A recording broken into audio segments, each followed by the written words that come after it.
Madam నమస్కారం madam. నమస్తే అండి. Thankful madam. అడగంగానే మీ ఇంటర్వ్యూ టైం ఇచ్చినందుకు మీకు ప్రత్యేక థ్యాంక్ యూ అండి. ధన్యవాదాలు. మనం పిలిచి ఇంటర్వ్యూ చేస్తున్నందుకు కూడా థ్యాంక్ యూ. ఓకే. అంతా నిన్న మొన్న ఏదో మీ ఫౌండేషన్ నుంచి ఒక ప్రోగ్రామ్ పెట్టినట్టున్నాడు, అవార్డ్స్ ఫంక్షన్స్ అని. సో సక్సెస్ఫుల్గా సక్సెస్ అయిందా మేడం? ఎట్లున్నారు దాని తర్వాత? నిజంగానే సక్సెస్ అయిందండి. నేను ఎక్స్పెక్ట్ చేసిరా ఈ లెవెల్లో సక్సెస్ అవుతుందని? అంతగా సక్సెస్ అవుతుందని కూడా అనుకోలేదు, కానీ చాలా బాగా అయింది.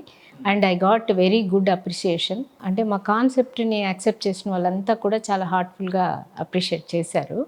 సో అంటే ఈరోజు ఫంక్షన్ అన్నది నా ఇంపార్టెంట్ ఎయిమ్ కాదు. My aim is something else. దాని వైపు పనిచేయాలని అయితే రమాబాయి అంబేద్కర్ మెమోరియల్ ట్రస్ట్ పూర్తి స్థాయిలో వర్క్ చేయడానికి మేము సిద్ధపడుతున్నాం. ఎక్కడుంది మేడం? అంటే ఎప్పుడు దీనికి ఫౌండేషన్? నేను రీసెంట్గానే ట్రస్ట్ని రిజిస్టర్ చేశాను. అంతకుముందు I was in to social activities అన్నీ కూడా, అంటే విమెన్ రైట్స్ కోసము, దళిత్ రైట్స్ కోసము నేను ఫైట్ చేసేదాన్ని. అంటే సేవలో ఉన్నారు ఇదివరకే? అవునండి, వెరీ లాంగ్ బ్యాక్. నేను దగ్గర 15 years నుంచి నేను సామాజిక సేవలో ఉన్నాను. మీడియాలో కూడా నేను ప్రజల ఇష్యూస్ మీద మాట్లాడుతున్నాను. అండ్ యాక్చువల్గా ఫ్యామిలీ కౌన్సిలర్ని కూడా. I have done hundreds of family counsellings.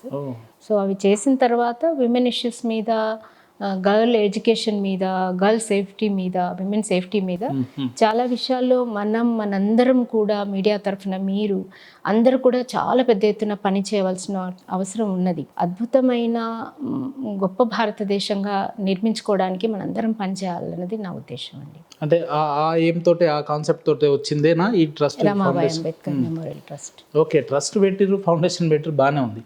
కానీ ఆ ట్రస్ట్ పేరు మాతా రమాబాయి అంబేద్కర్గా ఉంటేనే బాగుంటుందని అసలు ఆలోచన ఎందుకు వచ్చింది మేడం? అంటే మాతా రమాబాయి అంబేద్కర్ అన్న ఆమెని మనము ఎక్కువగా బాబాసాహెబ్ అంబేద్కర్ గారి వైఫ్గా చూస్తాం. ఈ దేశంలో వైఫ్ అన్నది డిజిగ్నేషన్ కాదండి. సో అందరూ కూడా దేశం కోసం పనిచేస్తారు, అందరం కూడా సొసైటీ కోసం పనిచేస్తాం. ఒక గుడ్ ఫ్యామిలీ కోసం 100% డెడికేషన్తో వర్క్ చేసేది విమెన్, ఆ ఫ్యామిలీకి సంబంధించిన విమెన్. సో మ్యాక్సిమం వాళ్ళకి అట్లాంటి క్రెడిట్స్ ఏమీ రావు, అట్లా ఉంటారు. అలాగే మేము చూసిన సోషల్ రిఫార్మర్స్ ఎవరైతే ఉన్నారో పెద్ద ఫేమస్గా దళిత వర్గాల, బహుజన వర్గాలలోనూ, అలాగే ప్రోగ్రెసివ్ ఐడియాలజీ తోటి ఉన్న వాళ్ళలోనూ వాళ్ళు చేస్తున్నప్పుడు వాళ్ళకి ప్రశంసలు వస్తుంటాయి, వారు చేస్తున్న పనికి వారికి పదవులు వస్తుంటాయి, అభినందనలు వస్తుంటాయి. వాళ్ళ బీహాఫ్లో వాళ్ళ కుటుంబాన్ని భుజస్కంధాల మీద మోస్తూ గొప్ప స్థాయిలో నిలబెట్టే విమెన్ని మనం ఐడెంటిఫై అండ్ ఏనాడు మనం వాళ్ళు అన్నది చెప్పము. This is what very pathetic issues. అంటే ఈ దేశంలో లేదా ప్రపంచంలో కూడా ఏదైతే మనీ పెయిడ్ ఉంటుందో దాన్నే సర్వీస్గా గుర్తిస్తారు. ఏదైతే నేమ్ అండ్ ఫేమ్ మనీ పెయిడ్గా ఉంటుందో, ఇక్కడ పెయిడ్గా లేదు కాబట్టే ఆమెది శక్తి, ఆమె ఉపయోగించింది అనేది ఎప్పుడు కూడా మనం ఆలోచించం. సో దాన్ని క్రిటిసైజ్ చేసుకోవడం కన్నా ఒక కొత్త పంధాన్ని నెలకొల్పి, ఎవరైతే వాళ్ళు ఇప్పుడు సపోజ్ మన పొలిటీషియన్ తీసుకున్నా కూడా, ఫర్ ఎగ్జాంపుల్ రేవంత్ రెడ్డి గారు ఉన్నారు, ఆయన ఒక సీఎంగా ఎదిగే క్రమంలో ఆయన అరెస్ట్కి గురయ్యారు, డిస్క్రిమినేషన్ గురయ్యారు, చాలా ఇబ్బందులకు గురైనప్పుడు ఆయన వైఫ్ కూడా చాలా స్ట్రాంగ్గా నిలబడి ఆయనకు సపోర్ట్ ఇవ్వడము, ఫ్యామిలీని, ఇట్లా పవర్ఫుల్ విమెన్ అని నేను చెప్పగలుగుతాను. సో వాళ్ళందరినీ కూడా మనం హానర్ చేయాల్సిన అవసరం ఉంటుందన్న ఉద్దేశంతో. Thank you so much. అయితే అలా చెయ్యడము అన్న స్పృహని పెంచుకోవాలంటే some activity should be there. ఈ యాక్టివిటీస్ ద్వారా వాళ్ళని మనం గుర్తించుకోవడం అనేది చెయ్యాలని నా ఉద్దేశం ఉంది. ఇప్పుడు ఆ ట్రస్ట్, ఆ ఫౌండేషన్ ఏదైతే మాతా రమాబాయి అంబేద్కర్ ఉందో, మెయిన్ మోటో ఏంటి అసలు? ఇది ఎవరికి పనిచేస్తుంది? అంటే దీని మెయిన్ మోటో ఏంటిదంటే, నేను చెప్పాను కదా చాలా ఫ్యామిలీ కౌన్సిలింగ్స్ చేశానని. ఈ ఫ్యామిలీ కౌన్సిలింగ్స్ చేస్తున్నప్పుడు బడుగు వర్గాల నుంచి, పేద వర్గాల నుంచి వచ్చే విమెన్ అండ్ గర్ల్స్ సిటీకి వచ్చి ఇక్కడ ఇంటర్వ్యూస్, ఎగ్జామ్స్ అవి అటెండ్ చేసి రిటర్న్ వెళ్తున్న క్రమంలో they have been to typical అబ్యూస్కి గురవడము, వాళ్ళు వచ్చి వెళ్ళడమే వాళ్ళకి కష్టమైపోవడం. అంటే వాళ్ళు చదువుకుని ఏదైనా సెటిల్ కావాలంటే కూడా అనేక రకాలైన సామాజిక అడ్డంకులతోటి వాళ్ళు వెనకబడిపోవడం. ఇలాగే పేరెంట్స్ కూడా 2 సార్లు వస్తే 3వ సారి తిట్టేయడం, అంటే వాళ్ళకి వచ్చేదానికి వెళ్ళడానికి ఛార్జెస్ కూడా ఉండవు. అలాంటి ప్రాబ్లమ్స్ పడుతున్నప్పుడు నా ఉద్దేశం ఏంటంటే ఇలాంటి గర్ల్స్కి కొంత షెల్టర్ ఇచ్చేలాగా, ఒక టెంపరీ షెల్టర్ ఇచ్చేలాగా ఆ షెల్టర్ హోమ్స్ అనేది అంబేద్కర్ ఫౌండేషన్ నుంచి మేము స్టార్ట్ చేయాలని ఒక సంకల్పానికి వచ్చాం. సో మా కమిటీ ఏం డిసైడ్ చేశామంటే మాతా రమాబాయి అని ఒక గ్రేట్ విమెన్ కాంట్రిబ్యూటర్, సాక్రిఫైస్ చేసిన ఉమెన్ పేరు మీదన, అంటే ఇలాంటివన్నీ కూడా వేరే పేర్ల మీదే ఉంటాయి. ఆమె శ్రమని మనం ఎప్పుడు గుర్తించలేదు కాబట్టి ఆమె పేరు పెట్టాలని నేను అనుకున్నాను. అలా పెట్టి వాళ్ళకి 1 day or 2 days temporary shelter homes ఇచ్చి కొంత ఫుడ్ కానీ అట్లా కెరీర్ గైడెన్స్ హాల్స్ పెట్టి, అలాగే ఒక మంచి లైబ్రరీ కూడా వాళ్ళ కోసం పెట్టి, గవర్నమెంట్ నుంచి అలాంటి హోమ్స్కి బెస్ట్ సెక్యూరిటీ సిస్టమ్ని పెట్టి ఒక సర్వీస్ చేయాలన్న ఉద్దేశంతో నేను ఉండేనండి. సో ఎప్పుడు కూడా అంటే కొన్ని చోట్లకి గర్ల్స్ రిటర్న్ వెళ్తూ ఉంటే మెయిన్ రోడ్ వరకు బస్సు ఉంటుంది, అక్కడి నుంచి ఏవో ఆటో సర్వీసెస్ ఏవి ఉంటాయి. అలా ట్రాఫికింగ్కి గురి అయ్యారు, అబ్యూస్కి గురి అయ్యారు, కొంతమంది పేరెంట్స్ తోటి కూడా ఇబ్బందులు పడ్డారు. ఇలాంటివి ఉన్నాయి కాబట్టి I wanted to do something service for that. ఎంతమంది ఉన్నారు మేడం ట్రస్ట్లో? అంటే రైట్ నౌ మేము 13 members ఉన్నాము. టీమ్ కొత్తగా స్టార్ట్ చేసినాము. Before that I was in to women entrepreneurship association. నాది దళిత్ ఆదివాసీ విమెన్ ఎంటర్‌ప్రెన్యూర్‌షిప్ అసోసియేషన్ ఉండే. ఐఎమ్ సిన్స్ 10 years నేను సెల్ఫ్ ఎంప్లాయ్మెంట్స్ కొరకు వాటి కొరకు వాళ్ళకి హెల్ప్ చేస్తున్నా. లోన్స్, సబ్సిడీస్, యూనిట్ సెటప్స్ వీటన్నిటికీ నేను చేస్తున్నా. డాక్టర్ అంబేద్కర్ గారు ఈ దేశానికి రాజ్యాంగం రచించి పేద వర్గాలకు న్యాయం చేసిండు అనేది ఎంత నిజమో, ఆయన రచించడంలో లేదంటే ఆయన ముందుకెళ్ళడంలో రమాబాయి గారి పాత్ర, ఆమె సహకారం కూడా అంతే నిజం ఉందని చెప్పి మీరు బలంగా నమ్ముతున్నారు. సో దాన్ని గుర్తించిర్రు అని అంటే ప్రత్యేకంగా మీకే ధన్యవాదాలు చెప్పుకోవాలి. ఎందుకంటే మీరు అన్నట్టు అనేక వేదికల మీద లేదంటే సభలు, ఉపన్యాసాలలో ఎవరైతే విన్నర్ ఉంటారో వాళ్ళ గురించే మాట్లాడతాం మనం. అంతేగాని వెనకాల ఉన్న స్ట్రగ్లింగ్ ఎవరైతే పడ్డారో లేదంటే కష్టకాలంలో ఎవరు సహకారం అందించారు అనే వాళ్ళ గురించి పెద్దగా మనం గుర్తించాం. సో కానీ రమాబాయి గురించి కూడా ట్రస్ట్ పెట్టాలి, లేదంటే ఆమె చేసిన సేవలు కూడా, ఆమెకున్న ఇన్స్పైరింగ్ లైఫ్ స్టోరీని కూడా మనం బయటికి తీసుకురావాలనే ఆలోచన మొదటి స్టెప్లోనే మీరు అక్కడ సక్సీడ్ అయ్యారు. దానికి గొప్ప విషయం. కానీ మేడం ఇప్పుడు ఈ 4-5 రోజుల నుంచి సామాజిక మాధ్యమాల్లో మనం చూస్తున్నాం, రత్న గారు ఒక ట్రస్ట్ పెట్టిర్రు, ఏదో అవార్డ్స్ ఇవ్వాలనుకుంటున్నారు. Okay, letter continue. కానీ రత్న గారు ఇవ్వాల్సిన అవార్డు మాతా రమాబాయి అంబేద్కర్ ఫౌండేషన్ ఆధ్వర్యంలో ఇచ్చుకుంటే ఇబ్బంది లేదు. కానీ ఆ ప్రోగ్రామ్కి డైరెక్టర్ విజేంద్ర ప్రసాద్ గారు ఎట్లొచ్చిర్రు అంటే ఇది కావాలని వారిని పిలిపించిర్రా, లేదంటే వచ్చిన తర్వాత ఆయన ఏం మాట్లాడిండు, ఇవన్నీ మనం సామాజిక మాధ్యమాల్లో చూసినాం. సో ఇంటెన్షనల్గా ఆయనను పిలవడంలో ఇంటెన్షనల్గా ఏదైనా ఉద్దేశం ఉందా మేడం, లేదంటే అన్ఫార్చునేట్గా ఆయన అట్లా మాట్లాడడం జరిగిందా, ప్రీ ప్లాన్డా, ఇదంతా ఏందన్నట్టు? ఇంటెన్షన్ ఉందండి దీంట్లో, డెఫినెట్గా ఇంటెన్షన్ ఉంది. నాకు విజేంద్ర ప్రసాద్ గారు దాదాపుగా ఒక 10 months నుంచి నాకు తెలుసు అండి, అంతకుముందు తెలియదు. ఆయనని నేను ఒక గొప్ప అంబేద్కర్ ఫ్యాన్గా గుర్తించాను. ఆయన ఎప్పుడు కూడా నేను అంబేద్కర్ ఫ్యాన్ని అని చెప్పడం విన్నాను. ఆయన ఆఫీస్లో కూడా చాలా పెద్ద అంబేద్కర్ గారి ఫోటో మనం ఎంటర్ అవ్వగానే ఉంటుంది. అయితే చాలామంది అంటున్నారు ఇదంతా ఫోకస్డ్గా చేస్తున్న వ్యవహారాలు అట్లా అని, కానీ ఆయన ఐడియాలజీ మాత్రం చాలా అద్భుతంగా ఉందండి. నేను ఆయనతో మాట్లాడాను. అసలు ఆయన దగ్గరికి మేము ఎందుకు వెళ్ళాల్సి వచ్చిందంటే, మా స్నేహితుడు ఒక ఆయన బొమ్మకు మురళి గారు, ఆయనని ఈయన విజేంద్ర ప్రసాద్ గారు తీస్తున్న ఒక సినిమాకి ప్రొడ్యూసర్గా ఆహ్వానించారు. అంబేద్కర్ సినిమా కదా, ఆయన నేపథ్యం కూడా అంబేద్కర్ ఐడియాలజీ మీదే సినిమాలు తీసిన నేపథ్యము. అందుకని ఆయన పిలిచినప్పుడు కొంతమందిని ఇంటలెక్చువల్ ఫోరం కింద ఒక 5-6 మందిని ఆయన తీసుకెళ్తున్నప్పుడు మమ్మల్ని కూడా పిలిచారు. నేను వెళ్ళాను, అటెండ్ అయ్యాను. దాదాపుగా 3 hours మాకు సినిమా స్టోరీ చెప్పారండి విజేంద్ర ప్రసాద్ గారు. చెప్తున్నప్పుడు ఒక అద్భుతమైన అంబేద్కర్ గారి వ్యక్తిత్వాన్ని ఆయన ఆవిష్కరించారు. ఆయన చెప్తుంటేనే మాకు అంత బాగా కనిపించింది. ఆ చెప్తున్న క్రమంలో నిజం చెప్తున్నా, ఇంతవరకు దళిత వర్గాలు, అంబేద్కర్ వర్గాలలో ఫోకస్కి కనపడని మాతా రమాబాయి యొక్క క్యారెక్టర్ని ఆయన అద్భుతంగా తీర్చిదిద్దారు. ఒక విమెన్ ఎట్లాగా హస్బెండ్ని అమాయకత్వంతోనూ చేస్తుంది అట్లా అన్న విషయాన్ని ఆయన చాలా గొప్పగా చెప్పారు. అంటే కష్ట సుఖాలలో ఎట్లుండాలి, లేదంటే ఏ రకంగా కష్ట సుఖాలు జనరల్గా అందరూ పంచుకుంటున్నదే. ఐడియాలజీని యాక్సెప్ట్ చేయడం కానివ్వండి, చాలా రేరుగా ఉంటుంది. ప్రోత్సహిస్తూ ఆయన దారి అంటే మ్యాక్సిమం మనం చెప్పుకోవాల్సింది ఏంటంటే ఆమె ఎలా ప్రోత్సహించింది అనేది కాదు, ఆమె ఎలా అడ్డంకి కాలేదు అన్నదే చాలా గొప్ప విషయం. చాలా మంది ఎదుగుతున్న క్రమంలో అడ్డంకులే ఎక్కువ ఉంటాయి.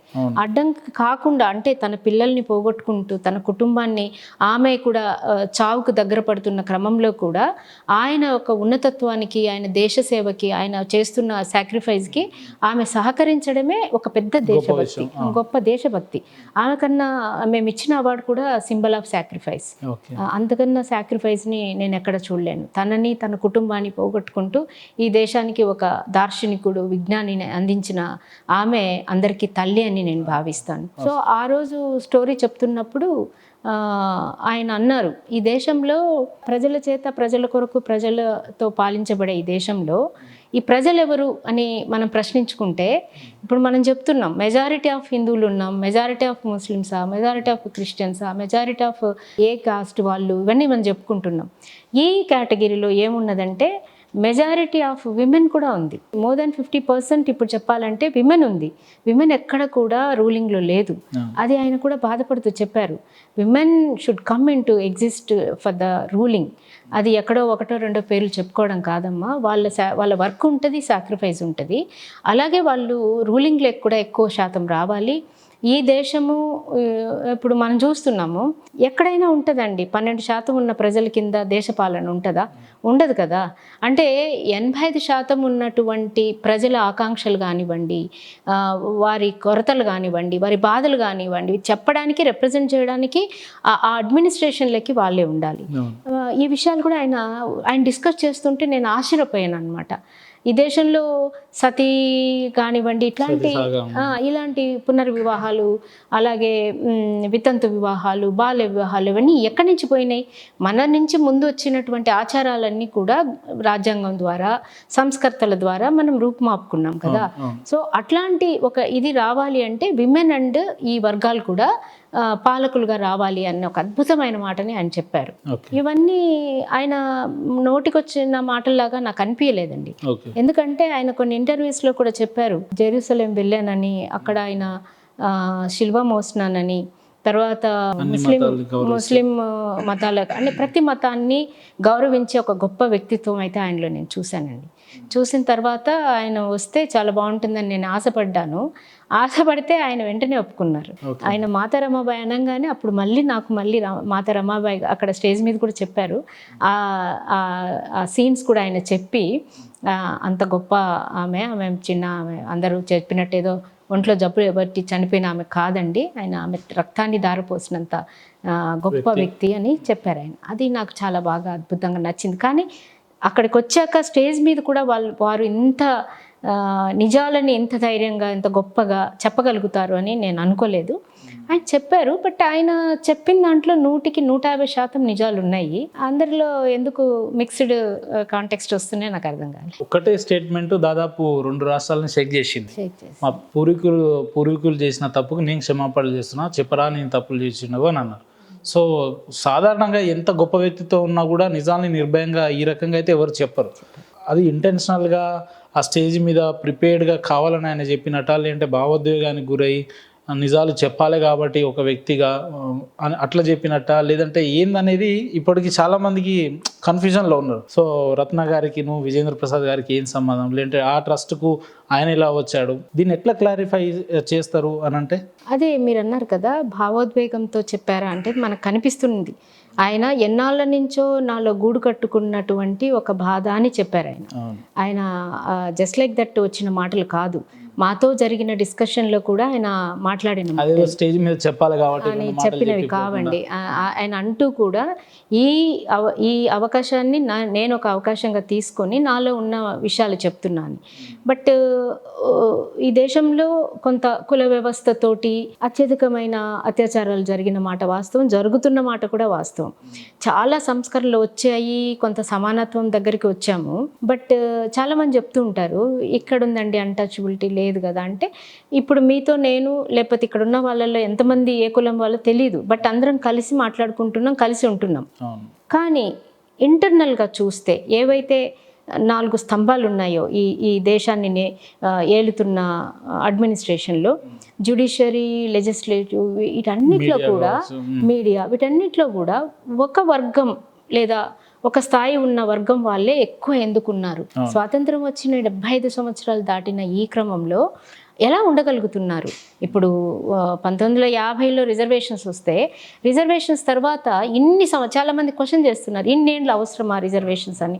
ఇన్నేళ్ళు అవసరం లేదు కదా, మరి ఆ సమానత్వం కనపడలేదు, లేదా కొంతవరకన్నా కనపడలేదు, దగ్గర కూడా కనపడలేదు కదా. మీరు చెప్పే సిచ్యువేషన్స్ ఎందుకు వస్తున్నాయి అని అంటే, ప్రధానంగా ఇది పాలకుల దగ్గర లోపం ఉందనే చెప్పాలి మనం. ఇప్పుడు మనం పొద్దున్న లేస్తే రాజ్యాంగానికి విరుద్ధంగా నేను మాట్లాడట్లేదు, రాజ్యాంగానికి కట్టుబడే మాట్లాడుతున్నా, లోబడే వ్యవహరిస్తున్నాం, ప్రయత్నిస్తున్నాం అని చెప్తారు. ఈవెన్ చట్టసభల్లో అయినా, లేదంటే బయట న్యాయస్థానంలో అయినా, ఏదున్నా రాజ్యాంగాన్ని బేస్ చేసుకొని మాట్లాడతారు. కానీ నిజంగా యాజ్ ఏ మా రమాబాయి ఫాలోవర్గా, అంబేద్కర్ ఫాలోవర్గా మీరు చెప్పండి మేడం, అంబేద్కర్ రాసిన రాజ్యాంగం 100% ఇంప్లిమెంట్ అవుతుందా ఈ రాష్ట్రంలో కావచ్చు, ఈ దేశంలో 75-76 ఏండ్ల స్వతంత్ర భారతదేశంలో తూచా తప్పకుండా 100% ఇంప్లిమెంట్ అవుతుందా అంటే అవునని చెప్తారా మీరు? మీరు ఒక కీలకమైన ప్రశ్న వేశారు. ఇప్పుడు నేను ఇందాక మీకు ఒకటి చెప్పాను, అది విజేంద్ర ప్రసాద్ గారు కూడా పంచుకున్నారు.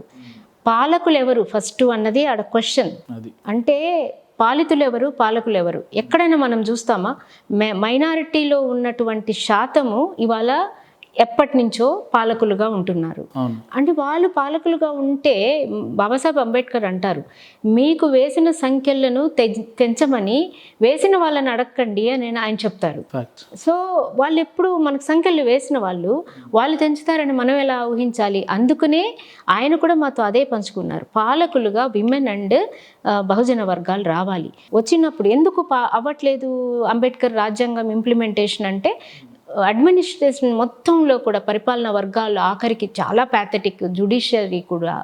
జ్యుడిషియరీలో కూడా మెయిన్గా కొన్ని వర్గాలు మాత్రమే ఉంటున్నాయి. వాళ్ళల్లో క్యాస్ట్ భావజాలం చాలా గట్టిగా ఉందండి. క్యాస్ట్ భావజాలం మన దేశంలో ఒక DNA లాగా ఉందండి, మామూలుగా పెరిఫరల్గా ఏం లేదు. ఆ DNA ప్రకారమే వీళ్ళ యాక్షన్స్ అన్నీ కూడా ముందుకెళ్తున్నాయి. బట్ ఒకటైతే బాబాసాహెబ్ అంబేద్కర్ చెప్తారు, ఒక జాతి మీద, ఒక మతం మీద, కులం మీద నిర్మించే ఏ జాతి అభివృద్ధి చెందదు అని చెప్పారు. ఆయన చాలా క్లియర్గా చెప్పారు.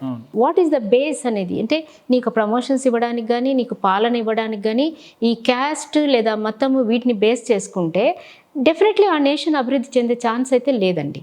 అది జరుగుతుంది, మనం చూస్తున్నాం. ఎంతకాలంగా నేను పుట్టినప్పటి నుంచి కూడా ఇండియా అభివృద్ధి చెందుతున్న దేశం. ఎంతకాలం చెందుతుంది? జనాభాలో ఇప్పుడు ప్రథమ స్థానానికి వెళ్ళింది, ఆకలి చావుల్లో చాలా అగ్రభాగానికి వచ్చింది, విమెన్ సేఫ్టీలో చాలా మనం చెప్పుకోలేని స్థాయిలో ఉంది. మరి అన్ఎంప్లాయ్మెంట్ ఇవన్నీ అవుతాయా? ఎందుకు అవుతున్నాయి అంటే, ఎవరైతే పరిపాలిస్తున్నారో ఆ వర్గాలు ఫెయిల్డ్ అని నేను చెప్తున్నా. లేదంటే ఆ వర్గాలు వాటిని కాపాడుకోవడం కోసం, ధనార్జన కోసం పరిపాలన చేస్తున్నారు. కానీ మీరు చెప్పినట్టుగా కాన్స్టిట్యూషన్ ఇంప్లిమెంట్ కావట్లేదు, డెఫినెట్గా కావట్లేదు అని అన్నప్పుడు మరి ఎందుకు మేడం ఈ రాజకీయ నాయకులు భారత సంవిధానం మీద ఒట్టేసి ప్రమాణాలు చేయడం, లేదంటే ఇంప్లిమెంట్ చేస్తామని చెప్పడం ఏందన్నట్టు? ఇదంతా మిస్మరైజా లేదంటే ఎట్లా అన్నట్టు? ఇప్పుడు చాలా మంది ఏమనుకుంటారంటే, బాబాసాహెబ్ అంబేద్కర్ గారు రిజర్వేషన్స్ ఇచ్చారని, రిజర్వేషన్ ఆద్యుడని ఆయన గురించి మాట్లాడతారు. ఆయన గ్రేట్ ఎకనామిస్ట్. ఆయన కొంతమంది అయితే అంబేద్కర్ ఏదో దళితుల కోసమే పుట్టినట్టు, లేదంటే దళితుల కోసమే రాజ్యాంగం రాసినట్టుగా, గిరిజనుల కోసమే రాసినట్టు అని అంటారు. అది నిజమేనా? అంబేద్కర్ అంటే ఓన్లీ దళితులకు సంబంధించిన నాయకుడు కానే కాదండి. ఆయన నిజానికి great reformer and great economist. ఆయన పరిశ్రమల ప్రాముఖ్యత ఎంతో చెప్పారు. ఆయన ప్రాబ్లమ్ ఆఫ్ రూపీ అన్న బుక్ రాసిన తర్వాత ఇండియన్ ఎకానమీని ఆయన చాలా స్క్రిప్ట్ వైజ్ చేశారు. ఎలాగా ఇండియన్ ఎకానమీని మనం డెవలప్ చేసుకోవాలి, పరిశ్రమను ఎలా పెంచుకోవాలి, నదులు, ఆనకట్టల గురించి కూడా ఆయన రాశారు. అలాగే మెయిన్గా విమెన్ రైట్స్ కోసము ఆయన ఇచ్చినటువంటి రిఫార్మ్స్ ఏవి ఇంకా వేరే ఎవరు ఇవ్వలేదండి. ఆఖరికి హిందూ కోడ్ బిల్ కోసం ఆయన రాజీనామా కూడా చేశారు. స్త్రీల హక్కుల కోసం రాజీనామా చేసిన మంత్రి, రాజకీయ నాయకుడు మొట్టమొదట చివర ఆయనే. స్త్రీ హక్కుల కోసం స్త్రీలు కూడా రాజీనామా చేసిన దాఖలాలు లేవు. ఇదే ఈ విషయం తెలియదు. సో స్త్రీల హక్కులను హిందూ కోడ్ బిల్లు వాళ్ళకి హక్కులు సంక్రమించాలన్న ఉద్దేశం. దీన్ని చేయనప్పుడు నాకు ఈ పదవి ఎందుకు అనుకున్నాడు. ఆయన చాలా పేదవర్గం నుంచి వచ్చినవాడు, అప్పుడప్పుడే ఐశ్వర్యాన్ని చూస్తున్నవాడు, హోదాలను చూస్తున్నవాడు. అలా చూస్తున్నవాడు కూడా ఈ దేశంలో సగభాగం భాగమైనటువంటి మహిళల హక్కులు రక్షించబడినప్పుడు అసలు ఇది దేశానికి అభివృద్ధి రాదు, ఇది ఒప్పుకుని ఆమోదించి తీరవలసిందే అని ఆయన రాజీనామా కూడా చేస్తాడు. అలాంటి పదవి నాకు అక్కర్లేదు అని చెప్తాడు. ఎలాంటి పని ఇంకొక మహిళ కూడా చేయలే ఈ దేశంలో ఇంతవరకు. సో ఆయన గ్రేట్ ఎకనమిస్టు. వీటన్నిటిని కూడా మనము ఫాలో అవ్వాల్సిన అవసరం ఉంది. రాజ్యాంగం మీద ప్రమాణం చేసి పదవులకు వస్తున్న ఏ నాయకుడు వీటన్నిటిని చదవడండి, అసలు రాజ్యాంగాన్నే చదవరండి. ఏ దాని మీద అయితే ప్రమాణం చేస్తున్నారో ఆ రాజ్యాంగాన్ని ఇంతవరకు అంటే 95% ఉన్న ఏ రాజకీయ నాయకుడు రాజ్యాంగాన్ని చదవడండి. అంటే ఎందుకు హక్కులు ఇవ్వాలి, ఎందుకు చదువులు ఇవ్వాలి, చదువుని ఇవ్వకుండా ప్రభుత్వ బడులని పాడు చేసి ప్రభుత్వ విద్య పిల్లలకు అందకుండా, వాళ్ళు విద్యావంతులు కాకుండా, ఇంటలెక్చువల్స్ కాకుండా విమెన్ అన్న వాళ్ళను అర్థం లేని కొన్ని సంప్రదాయాలకు కొన్ని వీటికి బానిసను చేసేసి అక్కడే పెట్టేసి ఈ దేశం మా చేతిలోనే పరిపాలనలోనే విమెన్ని, ఈ సప్రెస్డ్ కేటగిరీస్ని లేదంటే ఈ పేద ప్రజల్ని మేము పరిపాలిస్తూ ఉండాలన్న కాన్సెప్టే వాళ్ళ మైండ్లో ఉంది. కానీ ఇప్పటికీ మేడం, ఇప్పుడు 76-77 సంవత్సరాలు అవస్థ ఉంది. ఇప్పటికీ బీసీ సంఘాలు, ఎస్సీ సంఘాలు, మైనారిటీ ఎస్టీ సంఘాలు అన్నీ కూడా మా హక్కులు మాకు కావాలి, మా రిజర్వేషన్స్ మాకు కావాలి, మా ప్రాధాన్యత మాకు కావాలి అని కొట్లాడే స్టేజ్లోనే ఉన్నారు. అంటే స్టిల్ దే ఆర్, అంటే మనం బ్రిటిష్ పాలనలో ఉన్నామా, లేదంటే గతంలో మనం అనుకున్నట్టు వేరే రాజ్యాంగంలో ఉన్నామా, అంటే ఈ దేశానికి రాజ్యాంగం లేదా, లేదంటే వచ్చినా కూడా ఎందుకు ఆ ప్రతిఫలాలు కింది స్థాయి వర్గాలకు అందుతలేదు అని అంటే ఇప్పుడు చాలామంది చదువుకున్న స్కాలర్స్ కావచ్చు, ఇంటలెక్చువల్స్ ఒక సంఘం పెట్టుకోవడం, ఆ సంఘాల హక్కుల కోసం మాట్లాడడం, ఇట్లా జరుగుతుంది. అంటే ఏందన్నట్టు రాజ్యాంగం కింది స్థాయిలో వెళ్తలేదు అన్నట్టే కదా. సో ఈ ఇంప్లిమెంటేషన్ ఆపేస్తుంది ఎవరు, లేదంటే ఆపడానికి వాళ్ళకేం రైట్స్ ఉంటాయి అని అంటే ఇంప్లిమెంటేషన్ని ఇప్పుడు సపోజ్ అండి, ఫర్ ఎగ్జాంపుల్ ప్రభుత్వ ఉద్యోగాల్లో ఎస్సీ ఎస్టీలకి రిజర్వేషన్స్ ఉన్నాయి కదా, ఫర్ ఎగ్జాంపుల్ విమెన్కి రిజర్వేషన్స్ ఉన్నాయి కదా. అసలు ప్రభుత్వ సంస్థలే మాయం చేస్తే there will be no reservation. చట్టాలు పుస్తకాలు అలాగే ఉంటాయి, రాజ్యాంగపరంగా హక్కులు అలాగే ఉంటాయి. ప్రైవేటైజేషన్ చేస్తారు. ప్రైవేటైజేషన్ ఆ ప్రైవేట్లో ఏముంటుంది, మళ్ళీ కూడా గుత్తాధిపత్యాలు, పెట్టుబడిదారీ వ్యవస్థ. వాడు ఎంత పెట్టుబడి పెట్టాడో అంత పిండుకోవడం. అంటే ఇవాళ మనం ఒక రిపోర్ట్ వచ్చింది, 25 సంవత్సరాలు దాటి 30 ఏళ్ళకే అత్యధిక పెద్ద రోగాలు వచ్చిన యువతకు కనిపిస్తుంది. చాలా భయంకరమైన జబ్బులకి పోయిన, అంటే వీళ్ళకు ఉన్న ఫుడ్ మాడ్యూల్స్, వాళ్ళ వర్క్ స్ట్రెస్ అని చాలామంది చెప్తున్నారు. ఇంత వర్క్ స్ట్రెస్ ఇస్తూ ఇన్ని గంటలు పని చేయాలి అంటే పని ఇన్ని గంటలు పని చేయాలన్నటువంటి 8 గంటల 7 గంటల అన్న రూల్స్ చట్టాల్లో ఉన్నాయి. ప్రైవేట్ సంస్థలకి అవి వర్తించట్లేదు, వాళ్ళు అలా చేయట్లేదు. వాళ్ళు పెయిడ్ ఎంతంటే మహా అంటే ఒక 1% ఎక్కువ డబ్బులు ఇచ్చేసి వాళ్ళ దగ్గర చేయిస్తున్నారు. అంటే నేనేమంటున్నానంటే రూట్ కాజ్ మీద దెబ్బ కొట్టారు. ఒక ఉద్యోగాల ఇంకా రూపకల్పన పెంచాల్సింది పోయి పక్కా చాలా గొప్ప స్థాయిలో ఉన్న ప్రభుత్వ సంస్థలు తీసుకెళ్ళి ప్రైవేటైజ్ చేసేసారు. ఇంకా ఎవరు మాట్లాడతారు రిజర్వేషన్స్ గురించి? రిజర్వేషన్స్ ఉన్నాయంటే ఉన్నాయి, మరి పొలిటికల్ రిజర్వేషన్స్ ఉన్నాయి. పొలిటికల్ రిజర్వేషన్లో మరి 30% ఇవ్వాలి విమెన్కి, అట్లీస్ట్ ఎక్కువనే ఇవ్వాలి, అట్లీస్ట్ 30% ఇవ్వాలి. ఎక్కడ ఇస్తున్నారు? ఇవ్వట్లేదు. ఇచ్చిన 4-5% కూడా పప్పెట్లాగా పెట్టుకొని వాళ్ళేవో సంతకాలు పెట్టమ్మా చేయపాడు. ఇదంతా కూడా ఒక భావజాల వ్యవస్థ. అంటే స్త్రీని అణచివేసి ఉండాలి, అసెంబ్లీలో ఉండడానికి లేదు, ఇంకా పేపర్లు కూడా చింపి ఇసిరి పడేస్తారు. చట్టాలు వచ్చినాయంటే వాళ్ళు భరించలేరు. ఆ చట్టాల గురించి మాట్లాడడానికి కూడా వాళ్ళకి ఇది ఉండదు. ఇప్పుడు మాతో మేము వెళ్ళి ఆ స్టోరీ గురించి మాట్లాడినప్పుడు కూడా విజేంద్ర ప్రసాద్ గారు మాతో అన్నది స్టోరీ అంతా చెప్తున్నప్పుడు కూడా ఈ రాజ్యాంగాన్ని అమలు చేయడంలో అసలు పాలకులు ఎట్లా ఉండాలన్న దాని మీద కూడా ఆమె రమాబాయి అంబేద్కర్కి ఆయనకి డిస్కషన్ జరిగినట్టుగా ఆమె విన్నదా, ఆమె అర్థం చేసుకున్నది. అంటే ఈనాటి ఈ స్థితిని ఆనాటి అంబేద్కర్ గారు చెప్పినట్టుగా కూడా ఆయన ఎలాగ రాజ్యాంగం మిస్యూజ్ అవుతుంది అని ఆమెకు అర్థమవుతుందని కాదు, ఆయన వేదన చెప్పుకోవడానికి, ఆయన బాధ చెప్పుకోవడానికి అలా కూడా ఆమెతో డిస్కస్ చేసినట్టుగా కూడా ఆయన సందర్భాలు రాశారు. సో ఇది ఫోర్కాస్ట్ చేసిన విషయమే. ఆయన విఘ్నుడు కదా, ఆయన చాలా విజనరీ లీడర్ కదా, ఆయనకి ఇవన్నీ తెలిసినవి. ఇది ఇంప్లిమెంట్ కాదు అని, ఏనాడైతే ఇది ఇంప్లిమెంట్ కాదో దీన్ని కాల్ చేసే మొదటి వ్యక్తిని కూడా నేనే అవుతానని ఆయన చెప్పాడు. అయితే ఆయన చెప్పిన దాంట్లో మొట్టమొదట మనకు వచ్చేది ఏంటంటే అండి, కాస్ట్ బేస్డ్గా వర్గాల బేస్డ్గా ఉన్న ఏ నేషన్ డెవలప్ కాదు అన్నారు. ఇప్పుడు కాస్ట్ బేస్డ్గా నీకు పదవి ఇవ్వాలి. ఇప్పుడు మనకి పదవుల పంపకాలు చూస్తున్నాం కదా, పందేరాలు జరుగుతున్నాయి, సీట్ల పందేరాలు జరుగుతున్నాయి, పదవుల ఇప్పుడు 77 ఇయర్స్గా అబౌవ్ 75 ఇయర్స్గా జరిగిన ఇండియన్ దీంట్లో ఆఫ్టర్ కాన్స్టిట్యూషన్ ఎంతమంది రిజర్వేషన్ కేటగిరీకి మించి సీట్ వచ్చిందా ఒకరికన్నా? ఒక్క రిజర్వేషన్ ఏరియాలో మాత్రమే సీట్, ఒక్కరికి, ఇద్దరికి, ఒక మహిళకి, ఒక 10 మంది మహిళలకి. నో వే, రానివ్వరు, చెయ్యరు. అంటే దేశ సంపద వాళ్ళ చేతిలోనే ఉంటుంది. మెయిన్గా ఇదే. ఇప్పుడు నేను చాలా బాగా ఎగ్జిస్టెడ్ లీడర్ అనుకోండి, నన్ను పిలిచినాక డెఫినెట్గా వాళ్ళు అడిగేది ఏంటంటే బ్యాగ్ ఉందా, ఎంత డబ్బులు ఉన్నాయి, మీరు ఎంత డబ్బులు పెట్టగలుగుతారని మాత్రమే మనకు సీట్ ఇస్తారు. ఎంత సర్వీస్ చేసావు, పబ్లిక్లో ఎంత ఇంప్రెషన్ ఉంది, ఆ ప్రజల ప్రేమను ఎంత పొందావు అన్న దాని మీద సీట్ ఇవ్వట్లేదు. ప్రజలు కూడా అట్లనే అయిపోయారు కదా మేడం. ఇప్పుడు ఇంటలెక్చువల్స్ రాజకీయాల్లో రావాలంటే నాకు తెలిసిన 2-3 వ్యక్తులు, ఎక్స్ ఐపీఎస్ గారు జేడి లక్ష్మీనారాయణ గారు, జయప్రకాష్ గారు, హైకోర్టు చీఫ్ జడ్జిగా పనిచేసినటువంటి జస్టిస్ చంద్రకుమార్ గారు, ఆయన ఒక పార్టీ పెట్టిండు. ఆయన ఎమ్మెల్యేగా నిలబడితే మేడం ఎల్బీ నగర్లో 120 ఓట్లు వచ్చినాయి మేడం. ఒక హైకోర్టుకి న్యాయస్థానానికి చీఫ్ జడ్జిగా పనిచేసిన వ్యక్తి ఎమ్మెల్యేగా నిలబడితే 120 ఓట్లు వచ్చినాయి. అక్కడ ఉన్న లోకల్ కార్పొరేటరో లేవరో ఇండస్ట్రియలిస్టో లేదంటే రియల్ ఎస్టేటో రియల్టరో వాళ్ళు వీళ్ళు నిలబడితే వాళ్ళు గెలిచే పరిస్థితి ఉంది. అంటే జనాలు కూడా అట్లనే ఉన్నారు అనడానికి కూడా ఎగ్జాంపుల్ కదా. ఇప్పుడు ఇంటెలెక్చువల్స్ రాజకీయాల్లో వస్తే వాళ్ళని ఎవరు ఆదరిస్తలేరు కదా మరి. అంటే ఒకటి, ఇప్పుడు ఈ వ్యవస్థలో పైన ఉన్న రాష్ట్ర స్థాయి నాయకత్వాల కింద లోకల్ బాడీస్ ఉన్నాయి. ఈ లోకల్ బాడీస్ డిక్టేట్ చేస్తాయి.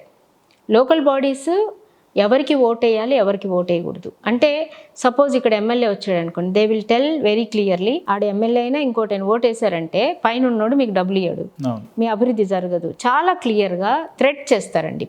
ఓటేసే ముందు రోజు నైట్ వరకు కూడా థ్రెట్ చేస్తారు, డబ్బులు ఖర్చు పెడతారు. అంటే వీళ్ళు డబ్బులు ఖర్చు పెట్టకపోయినా ప్రజలలో అవినీతి ఉంది, అందులో డౌట్ ఏం లేదు. మీరు అన్నట్టు ఒక మంచి నాయకుడిని చూసినప్పుడు ఇంప్రెస్ అయ్యి ఈయన మనకు నాయకుడికి వస్తే బాగుంటుందంటే ఆ నాయకుడిని పని చేయనీయకుండా చేసిన సందర్భాలు, వాటి ఇంటర్వ్యూలు కూడా వీళ్ళు చూస్తున్నారు. నన్ను పని చేయనీయటం లేదు, మాకు బడ్జెట్ ఇవ్వటం లేదు, నాకు ప్రోత్సాహం లేదంటే ప్రజలు ఎవరు కడుపులో ఎండబెట్టుకుని ఉండరండి, తెలియదండి.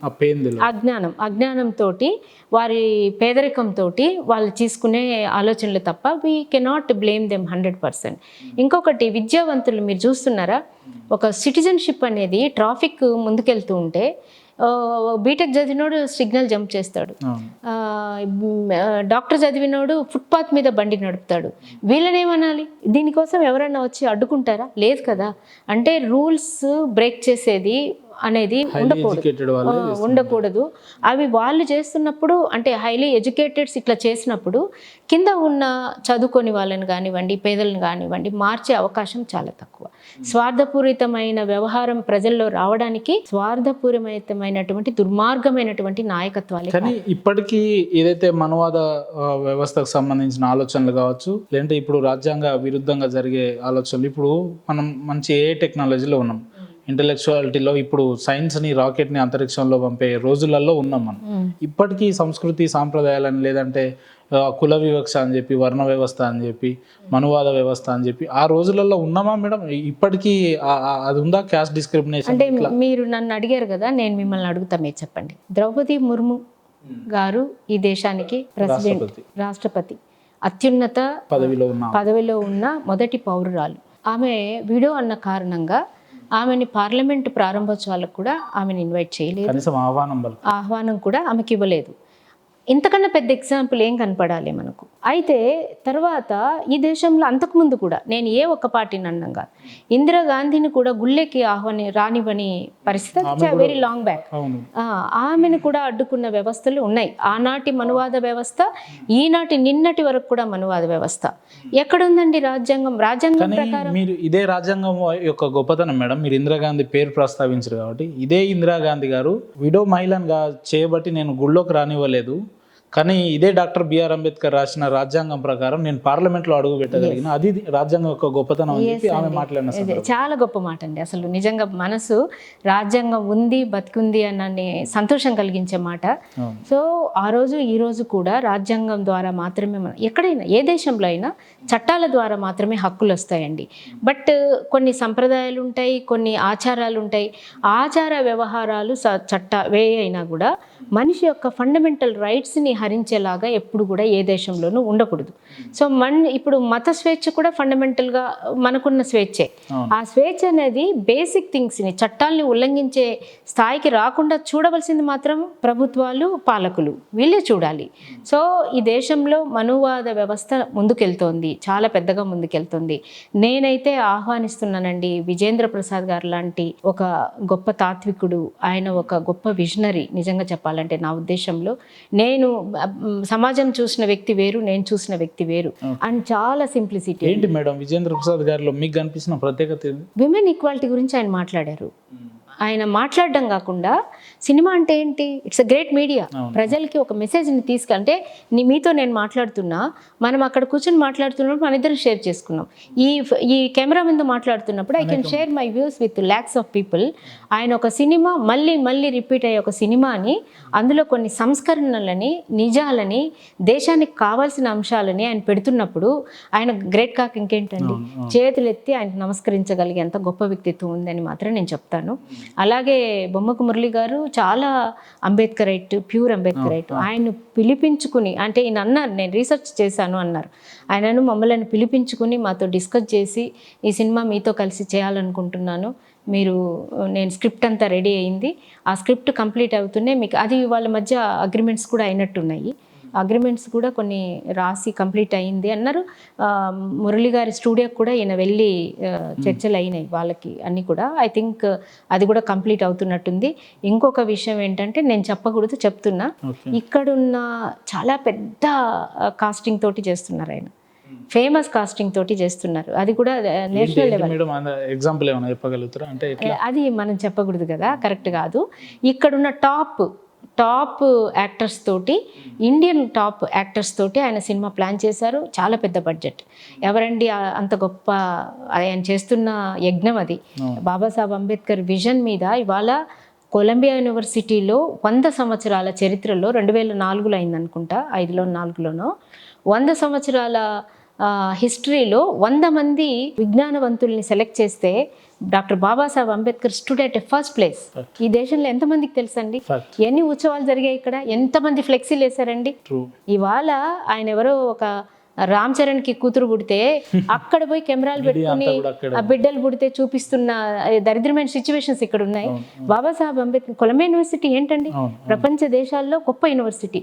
100 సంవత్సరాలలో ఒక వ్యక్తి, ఒక ఇండియన్, ఒక నిమ్న వర్గాల్లోంచి, సప్రెస్డ్ కేటగిరీస్ నుంచి వచ్చిన ఒక వ్యక్తి ఎందుకు ఆయన 1 అయ్యారు తెలుసా? మరి అంతమంది బ్రిలియన్స్ ఉన్న అదిలో ఆయన చదవని శాస్త్రం లేదు. అందరూ ఒక్కొక్క శాస్త్రంలో నిష్ణాతులు. ఆయనకు రాని డిగ్రీ లేవు, 32 డిగ్రీలు అండి, 2 డబుల్ PhDలు అండి.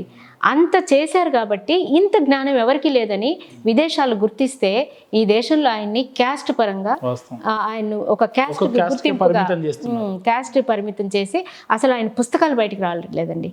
ఆయన పుస్తకాలు బయటకు వస్తే మీలాంటి చదువుకున్న పిల్లలంతా చదివారంటే ఆయన ఇండియన్ ఎకానమీ గురించి, ఇండియన్ జియోగ్రఫీలో ఉన్నటువంటి మాట మేడం. అంటే ఈ మాట చెప్పడానికి కూడా ఇబ్బందే. మాలాంటి ఏదైతే పేద వర్గాల నుంచి, నిమ్న వర్గాల నుంచి, కింది స్థాయి నుంచి వచ్చి విద్యాపరంగా కొంత చదువుకున్న వ్యక్తులలో ఉన్న అంబేద్కర్ గారు కావచ్చు, రాజ్యాంగం గురించి కొంతవరకు అవగాహన ఉంది. ఇప్పుడున్న యంగ్ జనరేషన్ పిల్లలకి, ఈ పాస్ట్ లైఫ్కి అడిక్ట్ అయిన పిల్లలకి చెప్పడానికి కూడా ఇబ్బంది. అంబేద్కర్ గారు అంటే కూడా ఎవరో తెలియని పరిస్థితులలో ఉన్నాం మనం. గ్రౌండ్ రియాలిటీలో ఆ రకమైన పరిస్థితులు ఉన్నాయి. ఒకవైపు ఈ పొలిటీషియన్స్ చూస్తేనేమో మేము అంత పొడుగు విగ్రహాలు పెట్టినాం, లేదంటే ఇంత అలంకరణ చేస్తున్నాం వీళ్ళు మాట్లాడుతారు.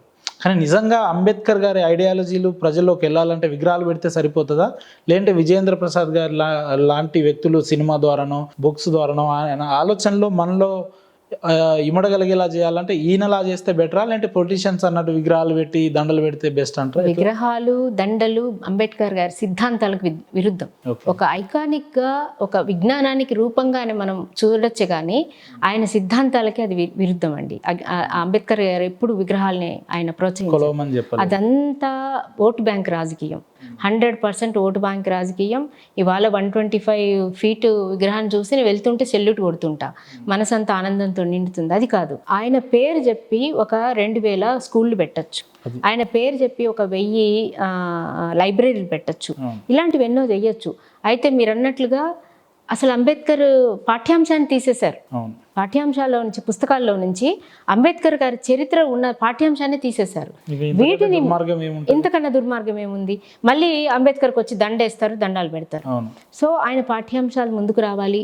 ఆయన చేసినటువంటి కమ్యూనిటీ స్పీచెస్ని సెమినార్స్ పెట్టాలి.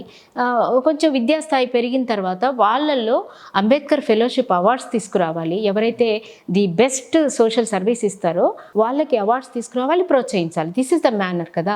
అట్లా కాకుండా ఓన్లీ విగ్రహాలు పెట్టుకుంటా, దండలు వేసుకుంటా అక్కడికి వచ్చి ఇదంతా ఓటు బ్యాంక్ రాజకీయం అండి. ఇది డెవలప్ అవుతున్న దేశాన్ని వెనుకకు లాగడం తప్ప మరొకటి కానే కాదు. కానీ నేను మీరిచ్చిన ఈ సిగ్నేచర్ స్టూడియో ఛానల్ పరంగా ఒకటైతే చెప్పదలుచుకున్నాను. అంబేద్కర్ని చదవని, గౌరవించనని కూడా నేను అనను. ఆయన ఏ గౌరవాలు కోరుకున్నాడు కాదు. అంబేద్కర్ని చదవని, అంబేద్కర్ని అనుసరించిన భారతదేశానికి అభివృద్ధి శూన్యం. నేను ఆ విషయాన్ని గట్టిగా చెప్పగలను.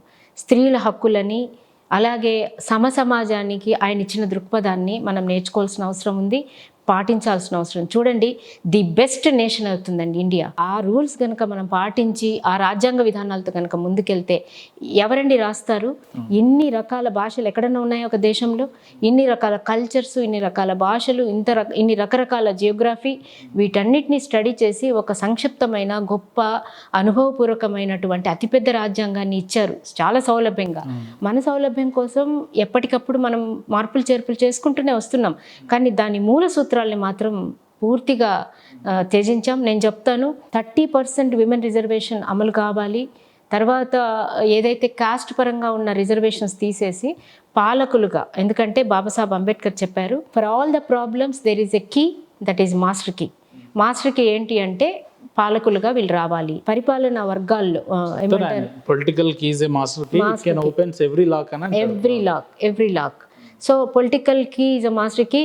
బిచ్చగాళ్ళకి కాదు, చెంచాగాళ్ళకి కాదు. చెంచాగాళ్ళకి వీళ్ళ కోసం కాదండి. నిజమైన విజన్ ఉన్నటువంటి లీడర్స్ని, చిన్న వయసు 20-25 ఇయర్స్ ఉన్న వాళ్ళని ఎంకరేజ్ చేయాలి. యూత్ రావాలి. యూత్ వచ్చి ఈ దరిద్రపు ట్రెడిషనల్ పొలిటికల్ సినారియో మొత్తం మారిపోవాలి. అంబేద్కర్ని ఒక మార్గదర్శిగా, ఒక దిక్చూచిగా కనుక చూస్తే ఈ భారతదేశం అంత గొప్ప దేశాన్ని మనం ఎక్కడ చూడలేం. అదైతే నేను సగర్వంగా చెప్పగలుగుతాను. ఏంటి మేడం, ఫైనల్ గా ట్రస్ట్ చైర్మన్ గా, లేదంటే అంబేద్కర్ గారి ఆశయాలకు ముందుకు తీసుకువెళ్తున్న వ్యక్తిగా, సో ఏం అంబేద్కర్ ఫాలోవర్గా ఏం చెప్తారు? ఈ వీక్షించే ప్రేక్షకులు ఏం చెప్తారు? అది చైర్మన్గా రత్న గారి సందేశాన్ని ఇవ్వాలంటే ఏం చెప్తారు? యూత్ కానివ్వండి, భారతదేశ ప్రజలు కానివ్వండి, ఇక్కడ ఫస్ట్ ఈక్వాలిటీ అన్నదాన్ని మనం ఎక్కడ తీసుకోవచ్చు? ఫిజికల్లీ ఛాలెంజ్డ్ పీపుల్లో తీసుకోవచ్చు, విమెన్లో తీసుకోవచ్చు, సప్రెస్ కేటగిరీ తీసుకోవచ్చు. ఫస్ట్ ఈక్వాలిటీని మనం ఇక్కడ పెట్టుకోవాలి, including me and you. So ఈక్వాలిటీని ఇక్కడ పెట్టుకున్నప్పుడు అంటే ఫస్ట్ నేర్చుకోవాలి ఈక్వాలిటీని. కొన్ని ప్రిన్సిపల్డ్ ఇండియాని నేర్చుకోవాలి, కొన్ని పుస్తకాలు చదవాలి, అంబేద్కర్ గారి పుస్తకాలు చదవాలి, అలాగే రిఫార్మర్స్ చాలామంది గొప్ప వాళ్ళు రాసిన పుస్తకాలు చదవాలి. మెకేలే గారు ఇచ్చినటువంటి రిఫార్మ్స్ ఉన్నాయి, ఎందుకు వచ్చాయి, వాటి నేపథ్యం ఏంటి, ఆ చరిత్రని మనం కొంత చదువుకోవాలి. అంటే రీల్స్ పెట్టుకుని, అంటే ఈ టైం పాసింగ్ ఇష్యూస్ కాకుండా వీటి పరంగా ప్రభుత్వాలు చర్య తీసుకోవాలి. ప్రజలు ఏం చేయలేరు. ప్రజల్లో సొంతంగా మార్పు రావాలంటే చరిత్రను చదువుకోవాలి. విమెన్ యొక్క ఇంపార్టెన్స్ మనం చాలా వేదికలు మీరు చూస్తుంటారు, అందరూ కూర్చుంటారు, వెనకాల చైర్లేసి విమెన్ని కూర్చోపెడతారు. అంటే విమెన్ బయటికి రావడమే కష్టం ఉన్నప్పుడు మీ కాంట్రిబ్యూషన్ కన్నా వాళ్ళది ఎక్కువ ఉన్నట్టే లెక్క, మీ పవర్ కన్నా వాళ్ళకి ఎక్కువ ఉన్నట్టే లెక్క. కానీ అప్డేటెడ్గా వాళ్ళని వెనకాల కూర్చోబెట్టేస్తుంటారు. ఇలాంటి వ్యవహారాలు మారాలంటే యూత్లో ప్రపంచ అభివృద్ధి చెందిన దేశాలను చూసి కూడా నేర్చుకుని ఫస్ట్ ఈక్వాలిటీ నేర్చుకోవాలి. ఈక్వాలిటీ వస్తే ఈ ఫ్రాటర్నిటీ అంటే దేశాన్ని మనం ఎలా ముందుకు నడిపించవచ్చు, ఒక సైంటిస్ట్గా కానీ, ఒక ఇంజనీర్గా కానీ, ఒక డాక్టర్గా కానీ. చదువుకునే రోజుల్ని పోగొట్టుకుని చదువుకునే రోజులు మనకు రావాలి. ఈ చదువుని ప్రైవేటైజ్ చేయకూడదు. చదువుని ప్రైవేటైజ్ చేస్తే అది పెట్టుబడి వ్యవస్థ అయిపోతుంది. చదువుకున్న విద్యార్థి కూడా పెట్టుబడిదారుడు అయిపోతాడు. తాను అంటే ఒక డాక్టర్ కోట్లు పెట్టి చేశాడు అనుకోండి, పాపం అతనికి నేను బాగా సర్వీస్ చేయాలని ఉన్న పేరెంట్స్ ఒప్పుకోరు, వాళ్ళ మీద పెట్టుబడి పెట్టిన వాళ్ళు ఒప్పుకోరు. ఈ ప్రైవేట్ సంస్థలు టార్గెట్ ఇచ్చేసి 40 చంపేసి 40 మంది చంపేసి నువ్వు డబ్బులు పెంచుకో అంటారు. సో పెట్టుబడిదారు వ్యవస్థ, ప్రైవేటీకరణ తగ్గాలండి. ప్రైవేటీకరణకు అగెనిస్ట్గా మనం పనిచేయాలి. మెయిన్గా ఈరోజు ఇంకోటి చెప్పాలనుకుంటున్నా, అంతరించిపోతున్నాయి అడవుల్ని కాపాడుకునే బాధ్యత కూడా మనకే ఉంది. అంటే పిల్లల్ని ఇవాళ ట్యూబుల్లో పెట్టి కనేస్తున్నారు అందరూ. ఆ స్వేచ్ఛగా ఒక సంతానం పుట్టే అవకాశాలు కూడా లేవు. అలాగే పుట్టిన వాళ్ళు పీల్చడానికి గాలి కూడా లేదు. సో అడవుల్ని కాపాడుకోవాలి, పర్యావరణాన్ని రక్షించుకోవాలి, ప్లాస్టిక్ తగ్గించుకోవాలండి. సో వీటన్నిటిని నేర్చుకోవాలంటే చరిత్ర నుంచి మనం చదువుకోవాలి. ఇవాళ వినే బుక్స్ కూడా ఉన్నాయి కదా, చరిత్రని కొంత అవగాహన చేసుకుంటే మెదడు వికసిస్తుందండి. వికసించిన మెదడు ఖచ్చితంగా మంచి విషయాన్నే గ్రాప్ చేస్తుందండి. వికసించకపోతే మూసుకుపోతే మెదడు ఏ విషయాన్ని ఆకలింపు చేసుకోదు. తర్వాత మతాల మీద ఇంట్రెస్ట్ తగ్గించాలి. మతం అన్నది మనల్ని మంచి మార్గాన్ని నడిపించే ఒక సాధనం తప్ప అదేం మనకు బువ్వ పెట్టేది కాదు, ఇంకోటి కాదు. ఏ మతమైనా, ఏ మత దాష్టికాలైనా తగ్గించుకోవాలి, ఒక మతాన్ని మనం అనట్లేదు. సో అలాంటిది ఒకటి ఉండాలి. అలాగే ఈ కార్యక్రమం పరంగా విజేంద్ర ప్రసాద్ గారిని, ఆయన యొక్క గొప్ప మనసుని నేను థ్యాంక్స్ చెప్పుకుంటున్నాను. ఆయన నుంచి అట్లాంటి ఒక అద్భుతమైన సినిమా ఎప్పుడెప్పుడు వస్తుందా, అంబేద్కర్ గారిని ఒక గొప్ప అద్భుత వ్యక్తిత్వంగా ప్రజలు ఎప్పుడు చూస్తారా, ఒక మంచి ఆలోచనలోకి ఎప్పుడు వెళ్తారా, ఒక 100 మంది అంబేద్కర్లు ఈ దేశానికి పుట్టుకొస్తారా అని నేను ఆశిస్తా ఉన్నాను, రిక్వెస్ట్ చేస్తాను. Thank you madam.